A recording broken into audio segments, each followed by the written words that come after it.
주님, 내 마음 아시지요? 주님, 나의 형편 아시지요? 내 모든 것 아시는 주님만이 나의 전부입니다. 이 찬양 가운데 우리가 아멘으로 화답하며 고백할 수 있는 이유는 무엇입니까? 살만해서 그렇습니까? 견딜만해서 그렇습니까? 아닙니다.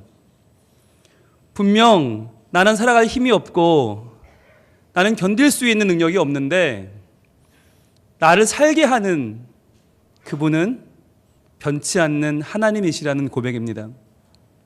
우리는 이 찬양대의 고백을 들으면서 내 마음이 진동하는 것을 느낍니다. 왜냐하면 우리 모두가 바로 같은 마음이기 때문입니다. 그렇다면 어떻게 주님은 나도 아닌데 내 마음을 아실까요? 어떻게 주님은 나도 아닌데 내 형편을 아실까요? 그것을 성경은 한 문장으로 요약합니다. 태초에 하나님이 천지를 창조하시니라. 성경을 여는 이 첫 문장은 우리에게 말해주고 있습니다. 왜 아무도 네 마음 모를 거라고 생각하느냐고, 왜 아무도 너의 상황을 알 수 없다고, 나 혼자 겪어내야 하는 나의 인생이라고 말하고 있느냐고 성경은 우리에게 우리의 마음을 어루만지며 이야기합니다. 너를 창조하신 하나님께서 너의 마음을 모르겠냐고, 너를 창조하신 그 하나님이 왜 너의 형편을 모른 채 하시겠냐고 성경은 말씀합니다.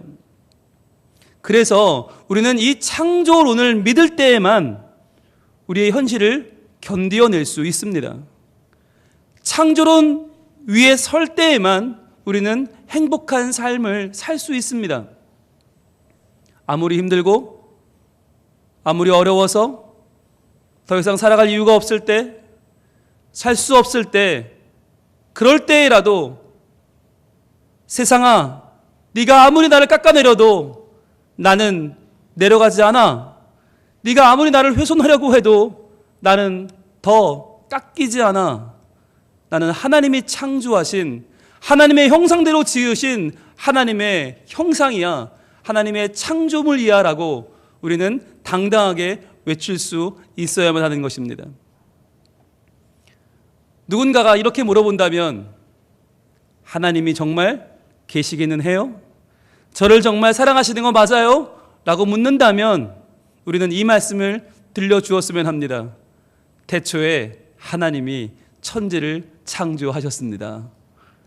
우리는 존재하지 않을 때, 아니 아무도 모르는 그 시기, 그때에 하나님이 우리 모두를 창조하셨습니다. 하나님께서 나를 나되게 하셨습니다. 그분이 내 마음 아시고 내 형편을 아십니다 라고 말해 주었으면 합니다. 우리가 창조론을 믿을 때 우리의 마음에 점점 차오르는 두 가지의 확실한 사건이 있습니다. 그 두 가지 감정을 저는 이렇게 정리합니다. 바로 부르심과 부드러움입니다. 부르심, 우리를 향한 하나님의 부르심이 있습니다.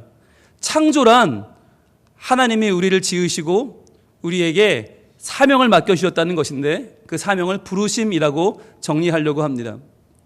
이 부르심이 뭐냐면 내가 너를 나의 형상대로 지었다. 그 말은 아름답게 지었다는 거예요. 가치 있게 지었다는 거예요. 그 아름다움을 너 혼자 가지고 있지 말고 세상에 전해라. 네가 살아가는 공간을 아름답게 만들어라. 그래서 점차 세상이 진리의 세상, 평화의 세상으로 바뀌어 나갈 수 있도록 너부터 아름다워져라. 아니 아름답다는 걸 믿고 살아라고 하는 하나님의 부르심입니다. 그리고 또한 내가 너에게 준 참 기쁨, 구원의 기쁨을 네가 가지고 네 주변 사람들조차 기뻐하는 사람들로 점점 변화시키는 사람으로 살아라고 하는 부르심입니다. 또한 우리가 창조를 믿을 때 우리에게 찾아오는 또 한 가지의 확실한 사실과 감정은 바로 부드러움입니다. 왜냐하면 내가 내 의지로, 내가 억지로 살아가는 세상은요 뻑뻑하고요, 이리저리 부딪히고요, 점점 딱딱해져요. 내가 점점 방어해야 되니까, 내가 세져야 되니까, 견뎌야 되니까 점점 껍데기가 두꺼워집니다. 그런데 창조를 믿으면 하나님의 섭리가 내 안에 운행하시면 그분이 나를 이끌어 가세요. 자연스럽게 이끌어 가세요. 그래서 우리가 부드러워지는 거예요. 창조론을 믿는 행복은 무엇입니까? 바로 부르심과 부드러움입니다. 그런데요, 이 창조론의 행복을 우리는 알고 누리고 사는데 세상 사람들은 이 창조론을 믿지 않습니다. 도리어 우리를 어리석다고 말합니다. 고리타분하다고 말합니다. 아니, 무슨 하나님이 어디 있고 창조가 어디에 있고 그거 다 만들어낸 얘기지. 그러면서 똑똑한 채 하며 하는 얘기가 뭐예요? 진화론이에요. 훨씬 과학적인 채, 훨씬 스마트한 채, 훨씬 합리적인 채 하는 얘기가 진화론이에요. 그런데 진화라는 말이 무엇입니까? 점점 더 나아진다라고 하는 것이지 않습니까? 우리가 얼마나 좋아하는 거예요. 점점 더 나아진다. 그런데 문제는 점점 더 나아진다는 거기에는 기준이 없어요. 대체 얼마나 나아지면 정말 나아진 겁니까? 얼마나 진화하면 진화한 겁니까? 거기에 대한 기준이 없어요. 그러다 보니까 진화론은 끝없는 비교와 끝없는 경쟁을 만들어냅니다. 그래서요, 진화론을 믿고 살아가는 사람의 가장 큰 불행은 바로 거기에는 행복이 없다라는 사실입니다. 진화론을 믿는 것이 굉장히 과학적인 것 같이 보이고 현대적이고 세련돼 보이지만, 그러나 그것은 곧 나의 행복을 포기하는 것과도 같습니다. 진화론이란 나는 여전히 부족하고 여전히 더 발전해야 되고 여전히 더 나아져야 되고 여전히 더 소유하고 더 꾸미고 더 치장하고 더 나아져야 한다고 하는 부족과 부재를 나타냅니다. 거기에는 내 마음 아시는 분이 없어요. 거기에는 내 형편을 아시는 분이 없어요. 그래서 내 전부인 분이 없어요.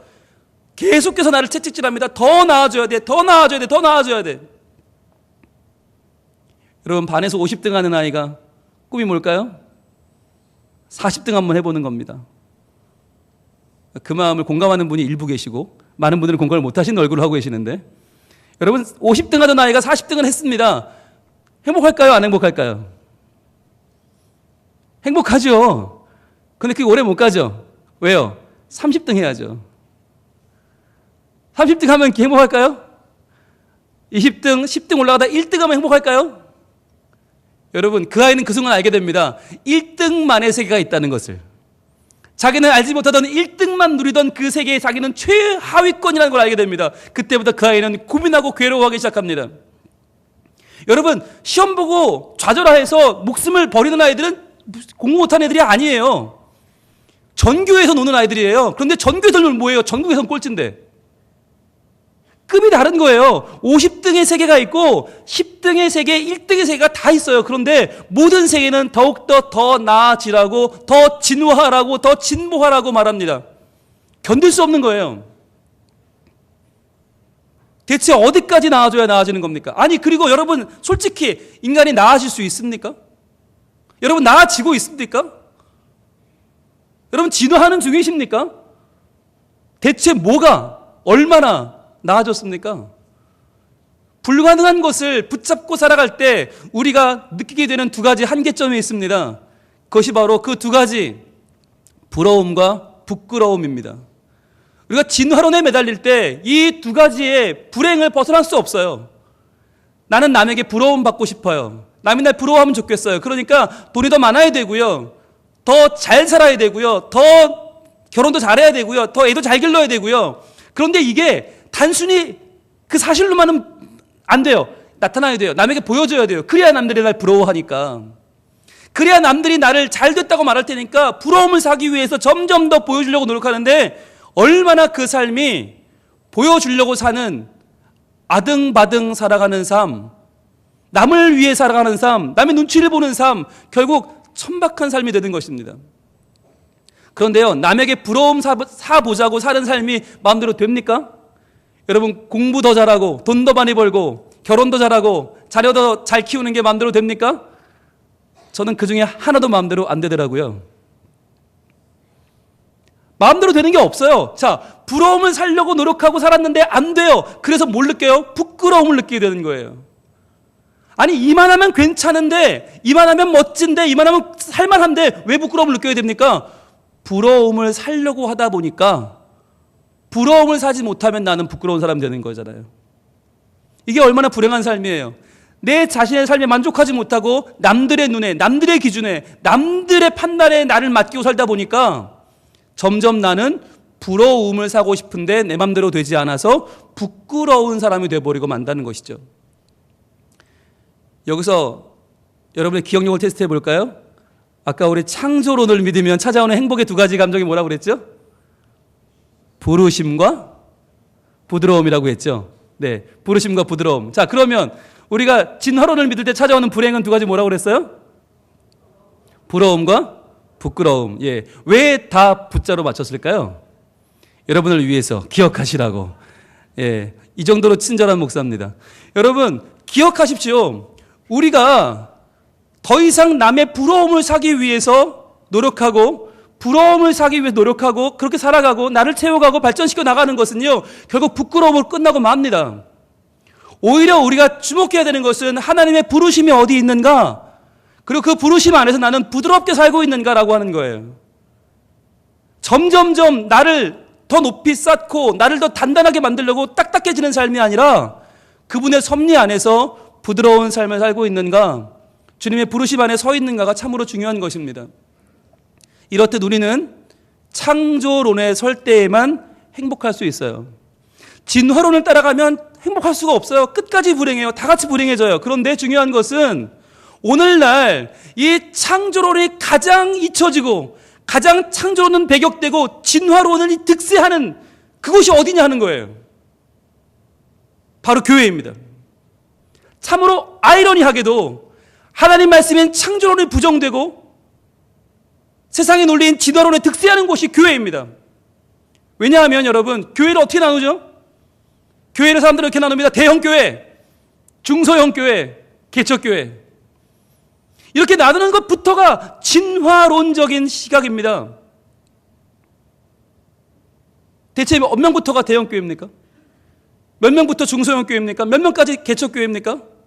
이렇게 나눌 때 모든 개척교회는 중소형 교회가 되지 못한 교회가 되고 모든 중소형 교회는 대형교회가 되지 못해 한다는 교회가 되어버립니다.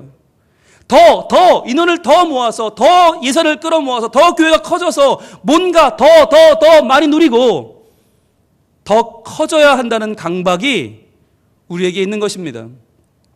그래서 이렇게 교회를 나누는 것부터가 우리의 시각을 보여주는 것이죠. 여러분, 교회는 제일 처음에 모일 때 다 어떤 교회입니까? 다 개척교회입니다. 지난 한 주간 9시 뉴스를 장식했던 서울의 명성교회도 처음엔 개척교회였습니다.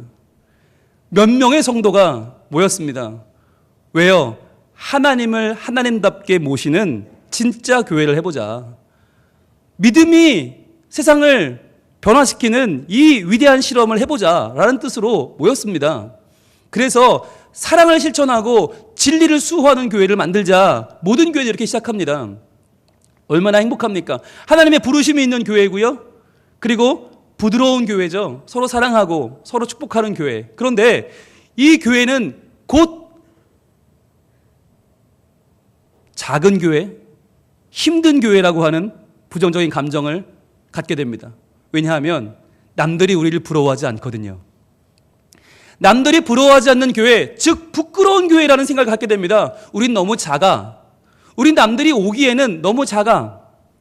이렇게 작은 교회는 남들이 거들떠보지 않아. 그럼 어떻게 되죠? 그때부터 중소형 교회가 되기 위해서 그 개척교회는 몸부림치기 시작합니다. 번듯한 교회, 간판 있는 교회, 사람들이 알아주는 교회가 되기 위해서 그때부터 모든 술수, 모든 방법을 가리지 않고 어떻게든 사람을 끌어모으고 모든 프로그램을 동원하고 할 수 있는 모든 것, 정말 40일 작정기도부터 금식기도, 부흥회, 모든 걸 다 동원해서 사람들을 끌어모으기 시작합니다. 그런 과정에서 목사님이 몸이 상하면 그것은 충성이고요. 죽으면 순교입니다. 왜? 교회가 커지는 게 최고의 가치이기 때문에 그것을 이루기 위해서는 목사님이 무리하는 건 아무것도 아니고 온 교회가 무리를 해서라도 더 커져야 되는 거죠. 그래서 점점 커져서 이제 남이 부러워할 만한 교회가 됩니다. 부끄럽지 않은 교회가 된다고 딱 믿을 때 그 교회는 중소형 교회가 되죠. 그러면 그 교회는 이제 어디를 바라봅니까? 대형 교회를 바라보는 교회가 됩니다. 그리고는 또 다시 또 무리하고 또 오버하고 또 과부하가 걸려서 모든 교인들이 질려서 나가 떨어질 그때까지 또 무리하게 됩니다. 그렇게 해서 진화론을 따라서 점점 더 교회는 지쳐가고 힘들어가고 외형은 켜져가지만 속은 텅 빈 강정이 되어 가는 것입니다. 왜 그럴까요? 이왕 교회 믿는 거, 이왕 교회 다니는 거 폼나야죠. 그래서 나 어느 교회 다녀요? 그럼 진짜요? 그 교회? 좋으시겠다. 큰 교회네요. 이런 말 듣고 싶은 거죠. 기왕이면. 여러분, 재밌는 게 있습니다. 제가 강의를 하러 가거나 목사님들 모임을 가서 인사를 할 때 인사를 할 거 아니에요. 제가 안녕하세요. 저는 부산에 있는 성민교회 홍용희 목사입니다. 그럼 그분이 그러세요. 저는 작은 교회 목사예요. 여러분, 작은 교회가 어디 있어요? 세상에. 제가 인터넷에 찾아봤어요. 작은 교회. 그런 교회 없더라고요. 그냥 작은 교회 목사입니다. 그냥 개척교회 목사입니다. 아니, 저는 답답했어요. 설마 이분이 교회를 부끄러워하시나? 설마 이분이 자기의 교인들을 부끄러워하시는 건가? 여러분, 몇 명부터 부끄러운 교인입니까? 여러분, 단 한 명이라도 하나님을 믿는 교인은 소중한 교인 아닙니까? 한 명의 교인이라도 그 교회 이름이 있을 거 아니에요. 그런데 왜 그분들은 부끄러워하면서 저는 그냥 작은 교회입니다. 개척교회입니다. 라고 인사하는 걸까요? 하나님은요, 우리의 머릿수를 세시지 않습니다. 하나님은 우리의 예산이 얼마냐고 따지지 않습니다. 하나님은 예배당이 있냐고, 지하냐고, 반지하냐고, 건물이 있냐고 묻지 않습니다. 우리가 부끄러워하는 거예요. 우리가 부러워하는 거예요. 이 진화론의 세상 가운데 교회가 더 커지지 못해 부럽고 부끄럽고 안달하면서 하나님의 부르심을 잊어가고 있는 것입니다. 가슴이 아픈 일이 아닐 수 없습니다. 그래서 한국교회 대부분이 불행합니다. 지금 우리에게 주시는, 지금 내 교회를 하나님의 교회로 불러주시는 그 부르심을 잊어버린 채, 부드러움도 잊어버린 채 점점 더 딱딱해지고 있습니다. 주님, 내 마음 아시지요? 주님, 내 형편 아시지요? 그런 것은 사라져버리고 주님, 어떻게 하면 더 커질 수 있을까요? 어떻게 하면 더 이름 낼 수 있을까요? 어떻게 하면 더 유명해질 수 있을까요? 왜요? 그렇게 해야 이 진화론이 득세하는 세상에서 우리가 보란듯이 살 수 있기 때문입니다. 여러분, 교회가요, 그 크기에 따라서 대형 교회는 행복하고 중소형 교회는 조금 행복하고 개척교회는 불행하다면 그 교회는요, 가정입니까? 기업입니까? 그 교회의 근원이 어디에 있는 거예요? 가정이에요? 기업이에요? 가정은요, 여러분, 대형 가정이라고 더 행복한가요? 소형 가정은 덜 행복합니까? 그렇지 않던데요? 제가 신혼 때 경험해 보니까 둘이 사는 게 제일 행복하던데요? 예, 지금도 물론 행복하지만 여러분, 소형 대형을 따지지 않아요. 가정은 그냥 사랑하면 돼요. 돌보면 돼요. 생명력이 있어요. 많이 산다고 더 좋은 거 아니에요. 그런데요, 기업은 달라요. 기업은 커질수록 좋지요. 사업도 크게 짓고 사업도 크게 하고 이윤이 많이 남아야 좋죠. 목적이 다르기 때문이에요. 교회는 사랑하려고 모이는 가정이잖아요. 그런데 가정이 기업 흉내를 내면 안 돼요. 기업은 기업이어야 되고 가정은 교회여야 되고 교회는 가정이어야 돼요. 그런데 많은 교회가 기업 흉내를 내고 있어요. 그래서 대기업이 되려고 해요. 그리고 목사님들은 대기업 총수가 되려고 해요. 그래서 자기 마음대로 교회를 주무르려고 해요. 교회의 창업주가 되려고 해요. 내가 개척한 교회니까, 내가 세운 교회니까, 내가 키웠는데, 내가 성장시켰는데 왜 내 말을 안 듣냐고. 내가 내 아들을 담임 목사 안 치겠다는데 너희가 뭔데 난리냐고 세상을 향해서 말합니다. 그것은 기업의 논리입니다. 교회가 교회임을 포기하고 기업을 선택했을 때 기업으로 가야 돼요. 이름 바꿔야 되는 거예요. 그런데 이름은 교회로 놔두면서 하는 행동은 기업이라면 세상이 뭐라고 하겠습니까? 지난주 한 방송사의 9시 뉴스에서 교회에 대한 부끄러운 명제가 등장했습니다. 그 앵커는 리차드 헬버슨 목사님의 말을 인용해서 이렇게 말했습니다. 교회는 그리스로 이동해 철학이 되었고 로마로 옮겨가서는 제도가 되었다. 그 다음에 유럽으로 가서 문화가 되었다. 마침내 미국으로 왔을 때 교회는 기업이 되었다. 그리고 앵커는 다시 김재환 감독이란 말에 그분의 말을 빌어 이렇게 결론을 짓습니다. 교회는 한국으로 와서 대기업이 되었다. 누구도 어찌할 수 없는, 손댈 수 없는 대기업이 되어버렸어요. 이제 그 대기업의 결정에 누구도, 총회도, 노회도 손댈 수 없고, 어떠한 교회도 그 대기업을, 그 부정과 그 불의를 손댈 수 없어서 세상에 나서기 시작했어요. 9시 뉴스가 보도하기 시작했어요. 탐사 보도가 시작됐고, 국내 일간지들이 지금 신문에 기사를 싣고 있어요. 부끄러운 일이에요. 너무나 부끄러운 일이에요. 왜냐하면 교회가 기업이 될 때, 교회가 진화론을 선택했을 때 그 교회의 대형화는 곧 우상화를 의미하기 때문입니다. 규모가 우상이 되어버렸어요. 지금 9시 뉴스를 장식하는 그 교회의 논리는 뭐냐면 우리 교회가 안정되기 위해서 할 수 없는 선택을 했다는 거예요. 교회의 안정을 위해서 우리는 그 선택을 했다라고 하는 거예요. 그런데요, 여러분, 교회가 안정되는 게 목적입니까? 교회가 안정되는 게 과연 우리의 목적입니까? 과연 그렇게 본다면 교회는 기업이지 않습니까? 하나님은 교회를 왜 부르셨습니까? 하나님의 정의와 공의를 실현하고 진리로 세상을 변화시키라고 부르셨는데 교회가 우리가 흔들리지 않겠다고, 우리가 안정되겠다고 정의를 저버리고 불의를 택하면 안 되는 것 아닙니까? 하나님의 말씀을 정면으로 부정하고 총회의 결정을 부정하고 불법을 행하면 안 되는 것 아닙니까? 오죽하면 세상이 우리에게 손가락질 하겠습니까? 종교개혁 500주년에 그냥 이렇게 지나간 줄 알았습니다. 루터나 몇 번 이야기하고 깔뱅 이야기하면 넘어간 줄 알았습니다. 그런데 이제 한국교회는 정말 제대로 교회 개혁의 부르심 앞에 서 있습니다. 진짜 개혁할래? 아니면 이대로 망할래? 라고 하는 극단에 서 있습니다. 여러분, 이것은 남의 이야기가 아닙니다. 서울에 있는 대형교회 어느 교회, 전 세계에서 가장 큰 장로교회, 그 교회만의 이야기가 아닙니다. 우리 모두가 나는 과연 창조론을 믿는 하나님이 나를 아시고 나를 사랑하시고 나를 붙잡아 주신다고 믿는 사람인가? 아니면 세상 사람들의 체면과 요구와 시선에 흔들리고 있지는 않는가? 내가 남들보다 더 갖지 못했다고 해서, 더 잘되지 않는다고 해서, 더 행복하지 않다고 해서 나는 하나님이 없는 사람이라고 말하고 있지 않는가? 나는 남들이 보는 그 시선으로 나를 판단하고 있지는 않은가? 정말 나는 하나님이 나를 창조하셨다는 것만으로도, 그 부르심만으로도 하나님의 자녀된 것을 믿고 감사하며 살고 있는가? 이 대답에, 이 질문에 올바로 답할 수 없다면 우리는 그 교회 욕할 수 없어요. 우리도 똑같이 진화론에 서 있어요. 우리도 더 커지지 못해 안다라는 이 시대의 다른 교회들과 똑같은 모습이라고 하는 것입니다. 어느 교회 목사님이 설교를 하시면서 이런 얘기를 한 적이 있습니다. 동네 슈퍼가 이마트를 이기는 법. 재밌죠? 이마트는 분명 물건이 더 많고요. 분명 더 싸고요.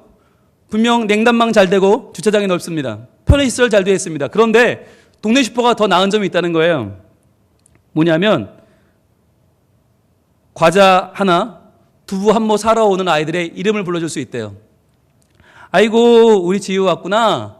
아이고, 그래, 잘 크고 있지? 엄마 아빠는 평안하시고, 그래, 과자 여기 있어. 잘 가. 라고 할 수 있어요. 마음씨 좋은 주인 같으면 외상도 해줘요. 덤도 줘요. 그러죠? 게다가 손님들의 취향을 알아줍니다. 콜라 하나 주세요. 그러면 아이고, 어떡하지? 지금 펩시 없는데. 코카콜라밖에 없는데 괜찮겠어요? 펩시만을 먹잖아. 아니면 내일 와. 내일 펩시 들어오니까 내일 와. 이럴 수 있어요. 마음을 알아줄 수 있어요. 그리고 웬만하면 택배도 좀 받아주고요. 애 열쇠도 맡아줄 수 있어요. 이런 거 다 할 수 있어요. 그러니까 구멍가게가 또는 동네 슈퍼가 이마트를 상대해서 이런 부분도 낫다라고 하는 이야기를 하는 거였어요. 근데 이 목사님이 이걸 왜 했냐면 동네 슈퍼였던 시절 우리 교회는 이랬다는 거예요. 그런데 지금 이마트가 돼버렸다. 그래서 우리는 그때 그런 모습을 좀 잃어버렸다라고 하는 이야기를 하는 것이었어요. 자, 여기서 중요한 거. 그 이야기를 하는 그 목사님, 설교 방송을 하는 그 목사님은 이마트 교회 목사님일까요? 동네 슈퍼 구멍가게 목사님일까요? 이마트도 초대형 이마트입니다. 말도 못하는 메가처치 목사님의 말씀이었고요. 그걸 듣는 아멘 하며 듣는 교우들은 다 누구였을까요? 그 초대형 교회의 교인들이었어요. 그런데 거기까지 괜찮아요. 그 방송을 듣는 저와 수많은 중소형 또는 개척교회 목사님들과 성도들은 무슨 생각을 했을까요? 그랬을까요? 아, 맞아, 그래. 이마트가 못하는 거 우리는 할 수 있어. 그러니까 우리는 교회에 조금 더 참된 그 가치를 붙잡고 열심히 해보자. 그래, 이마트 부러워하지 말자. 라고 생각했을까요? 아니면 작은 교회 시절을 추억할 수 있는 큰 교회는 얼마나 좋을까? 작은 교회 때 우리 그랬었는데 라고 말할 수 있는 저런 어마어마한 교회가 되고 싶다. 나도 저런 교회 가서 신앙생활하면 좋겠다라는 생각을 하게 됐을까요? 상상에 맡깁니다. 그 설교를 들을 때 저는 부교육자였거든요. 저는 그런 생각 들었어요. 아, 이 교회 가서 목회를 배우고 싶다. 비록 우리 교단은 아니지만 남의 교단이면 어때? 나 이 교회 가서 이분 밑에서 무보수라도 좋으니까 부목사로 하고 싶다 생각이 들었어요. 그 순간 생각했어요. 아, 나도 이런데 얼마나 많은 교우들은 지금 우리 교회를 내팽개치고 이 교회로 가고 싶을까? 아, 이 교회가 커지는 이유가 있구나 생각이 들었어요. 여러분, 그게 좋다면 동네 슈퍼가 할 수 있는 그 교회다움이 좋다면 계속 그것을 유지하면 돼요. 커졌다고 해서 그걸 버리면 안 돼요. 이제는 커졌기 때문에 그런 거 못해요. 너무 바빠서 그런 거 할 여유가 없어요. 너무 커져서 그런 건 우리가 할 수가 없네. 어쩌나? 이런 말을 할 시간에 교회의 본질을 찾아야 돼요. 진짜 교회가 뭔지를 더 고민하고 교회 사이즈에 관계없이 정말 교회가 교회다울 수 있는 진짜 교회의 모습을 더 고민해야 되는 거예요. 죄송해요. 어디다 대고 추억질이에요. 어디다 대고 작은 교회를 모욕감을 줘요. 니네는 지금 그러고 있잖아. 좋은 줄 알아. 그렇게 살면 되지. 왜 우리 부러워해? 왜 커지려고 그래? 큰 거 좋은 거 아니야.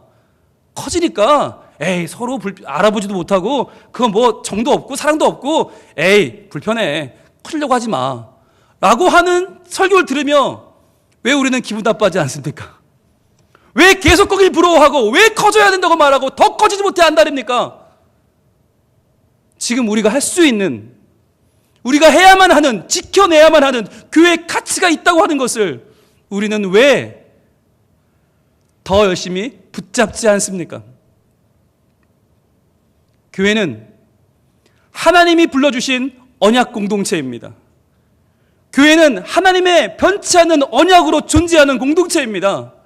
교회는 더 많아져야만 하는 혈연 공동체가 아닙니다. 지연 공동체가 아닙니다. 서로 모이고 모여서 우리 덩치를 불려서 총회도 못 건드리고 노예도 못 건드리고 세상 언론도 우리를 건드릴 수 없다고 하는 아집과 욕심으로 배를 채우는 집단이 되어서는 안 됩니다. 지금 한국교회의 모습은 바로 그렇습니다. 그래서 모든 언론이 한국교회를 싸잡아 욕하고 있습니다. 그래서 그러면서 한국교회에 더 많은 사정의 칼날이 필요하다고, 더 많이 한국교회는 새로워져야 한다고 말합니다. 이러한 때에 종교개혁 500주년에 이 의미 있는 해가 돌아왔죠. 이제 우리는 결단해야 됩니다. 과연 개혁될 것인가? 아니면 개혁을 거부하고 이대로 망할 것인가? 오늘 주시는 하나님의 말씀에는 바로 이러한 결단을 촉구하고 있습니다.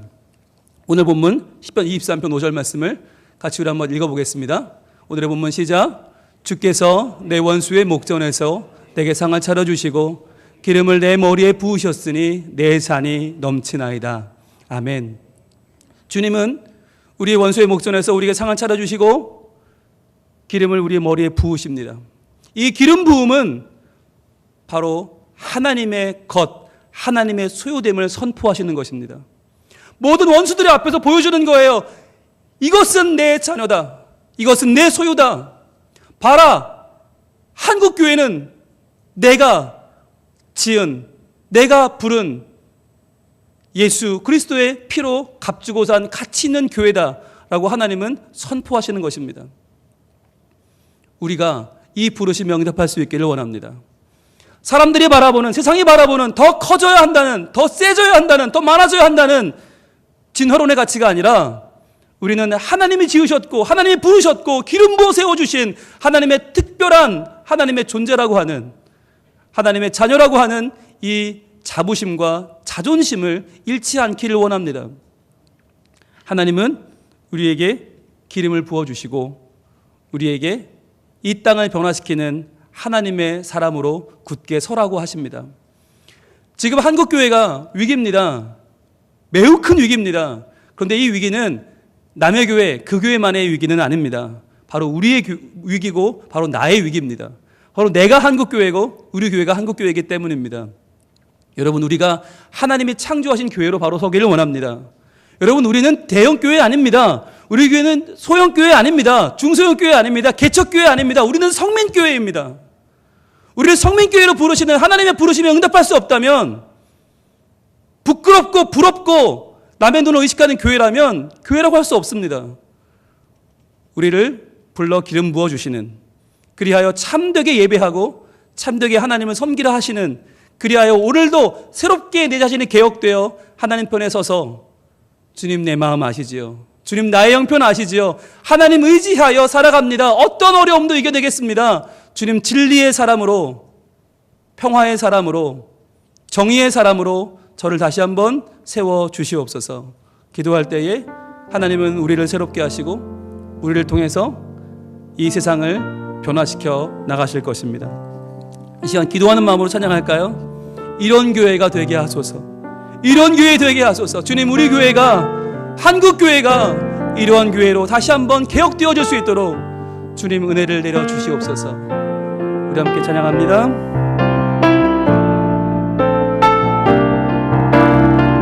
진정한 예배가 숨쉬는 교회, 주님이 주인 되시는 교회, 믿음의 기도가 쌓이는 교회, 최고의 찬양을 드리는 교회, 말씀이 살아 움직이는 교회, 성도의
같이 기도하겠습니다. 하나님, 우리를 살려주시옵소서. 새로워지게 하여 주옵소서. 개혁되게 하여 주옵소서. 주님, 욕심을 쫓고 세상에 부러움을 사려고 하고 그러다 부끄러움을 당하는 교회가 아니라 하나님 부르심에 응답하는 진짜 교회, 하나님 안에 부드러워지는 성령이 역사하는 교회, 나부터 변화되고 우리부터 변화되어 한국교회가 바로 서는 이 종교개혁 500주년이 되게 하여 주시옵소서. 하나님, 우리를 새롭게 하여 주시옵소서. 주여 한번 외치기도 합니다. 주여! 아버지가 우리를 살려주시옵소서. 주님, 우리가 세상에 지도론에 떠고 있습니다. 주님, 지도론이 우리를 덮고 있습니다. 더 퍼지지 못해 한다고, 더 가지지 못해 한다고 나의 욕심을 채우며 세상을 내 맘대로 쥐락펴락하는 우리의 욕심이 우리를 세상의 손가락질 받는 교회의 모습이 되게 하고 있습니다. 주여, 주님, 이러한 때에 우리 한국교회가 새로워지기를 원하고 우리 성민교회가 새로워지기를 원하고 내가 새로워지기를 원합니다. 주여, 나의 문제임을 고백하고 나의 약함임을 고백하고 나의 모자람임을 고백하고 주님, 아픈 마음으로 주님 앞에 나아가오니 주여, 날 새롭게 하여 주시옵소서. 주여, 나를 도와주옵소서. 아버지 하나님, 우리 성민교회가 하나님 원하시는 교회 되길 원합니다. 우리부터 바로 서기를 원합니다. 나부터 바로 서기를 원합니다. 우리하여서 한국교회가 주여, 주님 원하시는 다른 교회가 되길 원하고 주여, 이 세상을, 이 한국을 이끌어가는 그걸 우리도 하는 교회가 되길 원하고 주여, 우리와 함께 하여 주시고 주여, 새로워지는 중독 개혁되는 우리 교회가 될 수 있도록 도와주시옵소서. 함께 하여 주시옵소서. 주여, 우리에게 이 시간 온전히 임하셔서 주님 온전히 섬기게 하시고 오늘의 주님 만나게 하시고 오늘 주님을 만족하며 주님을 기뻐하며 주님으로 세상에 주시는 부르심을 받으며 주님을 되게 하여 주시옵소서. 그런 우리가 하나님 함께 하여 주시옵소서.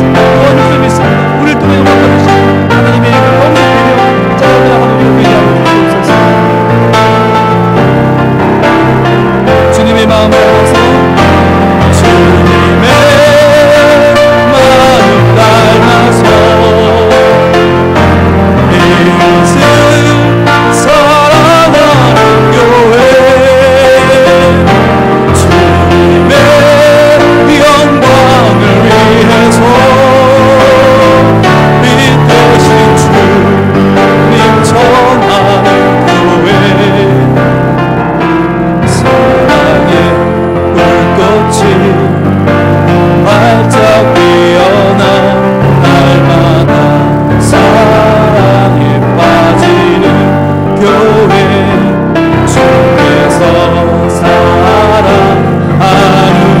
우리 교회가 이런 교회 되게 하소서. 주께서 사랑하시는, 주께서 사랑하는 성민교회가 이런 교회 되게 하소서. 오 주님, 하나님 우리를 지으셨는데 우리에게 기름 부어 주셨는데 주님, 우리는 거기에 만족하지 못하고 더 커지려고, 더 가지려고 사람들의 시선에 정신을 내어주고 있지 않습니까? 창조론이 아니라 진화론을 믿는 이들처럼 세상에 여러 가지 말들에 우리의 마음을 빼앗기고 있지 않습니까? 주님, 더 가지려 하고 더 누리려고 하고 더 안정되려고 하는 우리의 인간적인 마음을 내려놓고 진정 주님을 기쁘시게 하는 부르심에 응답하는 교회가 되게 하여 주시옵소서. 나부터 온전한 믿음을 가지고 하나님을 다시 한번 섬기게 하여 주옵소서. 나를 하나님의 형상으로 지으신 주님, 나를 하나님의 창조물로 가치 있게 지으신 주님, 어떤 어려움이 있어도 그 하나님을 의지하여 우리의 어려움과 아픔을 이겨내게 하시고 주님, 남의 눈이 아니라 하나님이 나를 바라봐 주시는 그 시선에 우리의 마음을 드리는 하나님 자녀들이 온전히 되게 하여 주시옵소서. 개혁되는 교회, 바로 서는 교회, 건강한 교회가 되어 한국교회를 살려내는 하나님의 사람들, 온전한 우리 교회가 되게 하여 주옵소서. 예수님 이름으로 기도합니다. 아멘.